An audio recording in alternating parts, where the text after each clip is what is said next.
Bismillahirrahmanirrahim. Assalamualaikum warahmatullahi wabarakatuh. Perkenalkan, saya Cahyani Mufarohah, NIM 2003211008080 dari kelas Agribisnis A Fakultas Pertanian Universitas Trunojoyo Madura. Dalam video kali ini, saya akan memaparkan terkait program penyuluhan pertanian di Kecamatan Diwe, Kabupaten Jombang pada tahun 2021 untuk memenuhi tugas ujian akhir semester mata kuliah penyuluhan pertanian dengan dosen pengampu Bapak Muhammad Rom. Selanjutnya yaitu pokok bahasan yang akan dibahas pada program penyuluhan pertanian kali ini. Yang pertama ada pendahuluan, kemudian keadaan umum wilayah, selanjutnya tujuan adanya program ini, kemudian permasalahan, dan yang terakhir yaitu rencana kegiatan penyuluhan. Untuk pokok bahasan yang pertama yaitu pendahuluan, di mana pendahuluan terdiri dari latar belakang dan juga tujuan. Di sini latar belakang dari adanya program penyuluhan pertanian. Yang pertama, pertanian memiliki peran yang penting dalam menyediakan kebutuhan pangan serta sumber pendapatan petani. Yang kedua, dari data BPS produksi tebu di Kabupaten Jombang mencapai 965.129 ton pada tahun 2017. Kemudian, penyuluhan pertanian merupakan suatu proses pembelajaran pelaku usaha pertanian untuk meningkatkan kesejahteraan petani. Dengan adanya program penyuluhan pertanian ini diharapkan dapat memaksimalkan kegiatan penyuluhan yang ada di Kecamatan Diwe. Kemudian, maksud penyusunan program penyuluhan. Maksud dari penyusunan program penyuluhan ini adalah untuk mendukung penyelenggaraan, pembangunan, dan pengembangan pertanian dalam mencapai target yang telah direncanakan. Untuk selanjutnya yaitu poin tujuan penyuluhan pertanian, di mana untuk tujuan ini dibagi ke dalam dua kelompok. Yang pertama tujuan jangka pendek, kemudian tujuan jangka panjang. Untuk tujuan jangka pendek di sini bertujuan untuk menumbuhkan perubahan yang lebih terarah pada usaha tani meliputi perubahan pengetahuan, kecakapan, sikap, dan keterampilan. Kemudian untuk tujuan jangka panjangnya bertujuan untuk meningkatkan taraf hidup dan kesejahteraan petani. Selanjutnya, untuk tujuan penyusunan program penyuluhan pertanian di Kecamatan Diwe ini, yang pertama sebagai pedoman dan acuan bagi penyuluhan pertanian di Kecamatan Diwe tahun 2021. Kemudian sebagai bahan perencanaan kegiatan penyuluhan pertanian di Kecamatan Diwe tahun 2021. Dan yang terakhir, meningkatkan pengetahuan dan wawasan bagi pelaku utama, pelaku usaha, serta penyuluh dalam pemecahan masalah. Selanjutnya yaitu pokok bahasan keadaan umum, di mana keadaan umum ini terdiri dari luas wilayah, sumber daya manusia, dan juga potensi komoditas. Yang pertama yaitu luas wilayah. Luas wilayah Kecamatan Diwe yaitu 47,70 km persegi yang terdiri dari 20 desa atau kelurahan, yang mana jumlah penduduk di Kecamatan Diwe ini adalah 91.559 jiwa. Yang selanjutnya yaitu sumber daya manusia. Di Kecamatan Diwe ini terdiri dari petani, kelembagaan petani, dan juga penyuluh pertanian. Yang terakhir, potensi komoditas. Komoditas unggulan yang ada di Kecamatan Diwe adalah tebu. Alat pertanian yang digunakan yaitu traktor dan juga semprotan.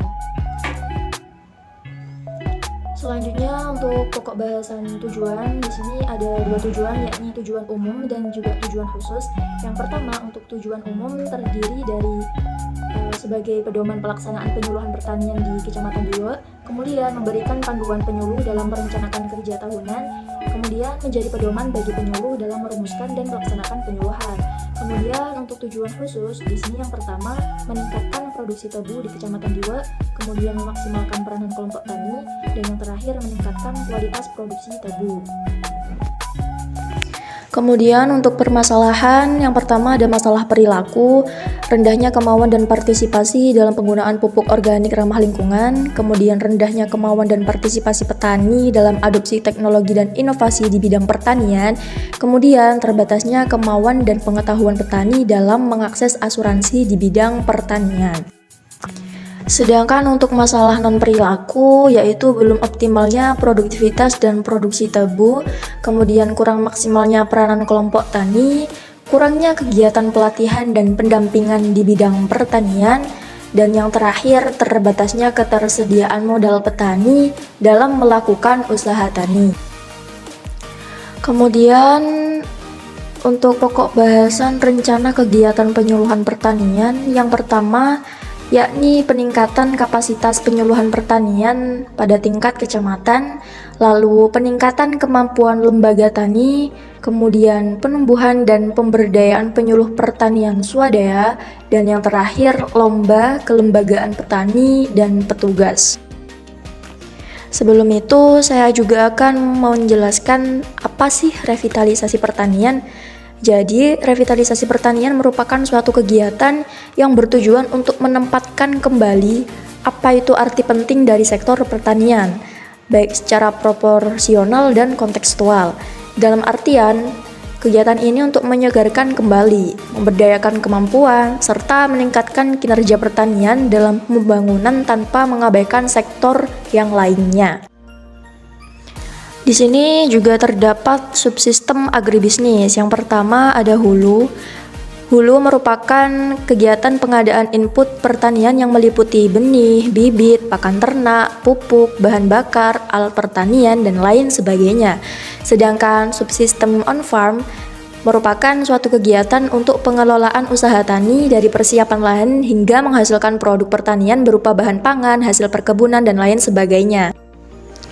Subsistem selanjutnya yaitu subsistem hilir, merupakan suatu kegiatan yang meliputi pengumpulan produk usaha tani, pengolahan, penyimpanan, serta distribusi produk kepada konsumen. Dan yang terakhir, subsistem penunjang, merupakan suatu kegiatan yang mendukung usaha agribisnis, meliputi lembaga-lembaga yang terkait dalam kegiatan. Di antaranya adalah lembaga penyuluh, konsultan pertanian, lembaga keuangan, dan juga penelitian. Untuk rencana kegiatan yang pertama yaitu peningkatan kapasitas penyuluh pertanian tingkat kecamatan.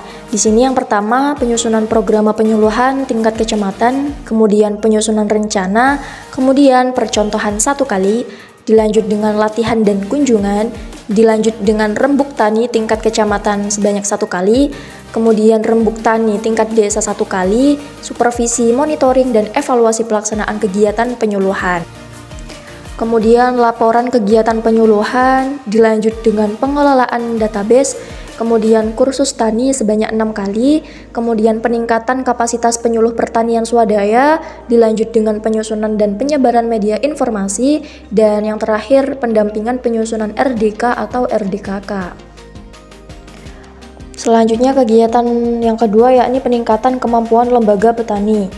Dimulai dari penumbuhan dan pengembangan kelompok tani, kemudian penilaian kelas dan kemampuan kelompok tani, kemudian demplot atau percontohan, kemudian temu lapang, dilanjut dengan pemberian materi penyuluhan, dan yang terakhir lomba kelembagaan petani.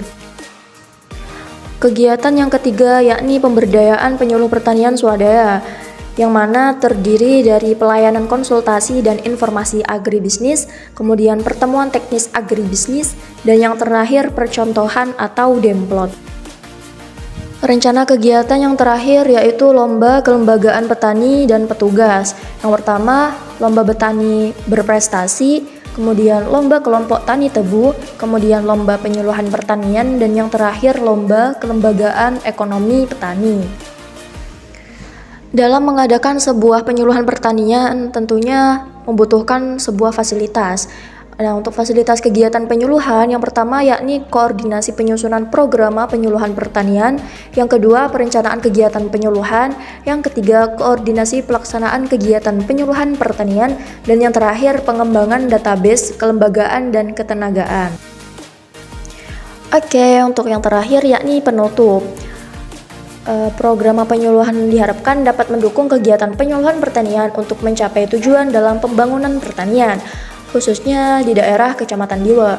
Program penyuluhan yang disusun tentunya memiliki keterbatasan sehingga diperlukan adanya evaluasi dan perbaikan pada penyusunan tahun mendatang.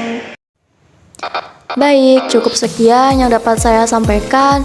Semoga dengan adanya materi program penyuluhan pertanian ini dapat meningkatkan kesejahteraan petani, khususnya di Kecamatan Diwe, Kabupaten Jombang. Cukup sekian yang dapat saya sampaikan, kurang lebihnya mohon maaf. Terima kasih karena sudah menonton video ini. Wassalamualaikum warahmatullahi wabarakatuh.